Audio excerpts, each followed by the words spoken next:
তো আজকে আমি তোমাদের সাথে একটা রিয়েল হরর স্টোরি শেয়ার করব। ঘটনাটি হচ্ছে 2005 সালে নারায়ণগঞ্জের একটি এলাকায়। আমি একটা কারণে এই এলাকার নামটা উল্লেখ করতে পারছি না। যার সাথে এই ঘটনাটা ঘটেছে তার নাম হচ্ছে সিয়াম। তখন তার বয়স ছিল 15 বছর।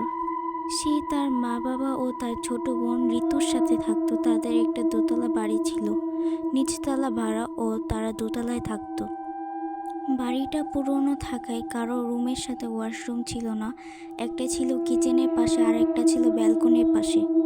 সিয়াম দেখতে খুব সুন্দর ছিল আর খুব ফর্সা ছিল, যেন তার গায়ে টোকা দিলেই বুঝি রক্ত বের হয়ে পড়ে যাবে।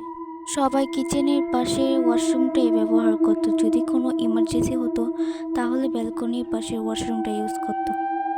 এক রাতে সিয়ামের এক্সাম ছিল, তাই সে রাত জেগে পড়াশোনা করছিল।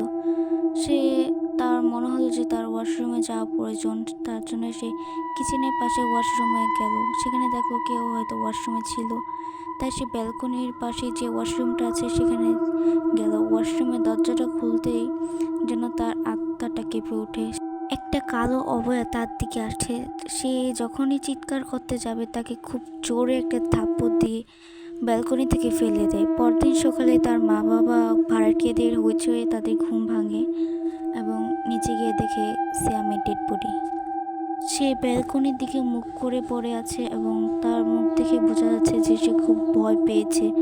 তাছাড়াও তার নাক, মুখ ও কান দিয়ে অনেক রক্ত বের হয়েছে আর তার গালে 5 আঙ্গুলের দাগ পুরো স্পষ্ট নীল হয়ে আছে। সবার আর বুঝতে বাকি রইল না যে সিয়ামের মৃত্যুটা কিভাবে হয়েছে। তারপর থেকে আর ওই ওয়াশরুমে আর কেউ যায় না। আজকে স্টোরিটা এইটুকুই, দেখা হবে একটা নেক্সট ভিডিওতে। আর তোমাদের যদি এরকম হরর স্টোরি শুনতে পছন্দ করো তাহলে আমার পেজটিকে ফলো করে রাখতে পারো। আমি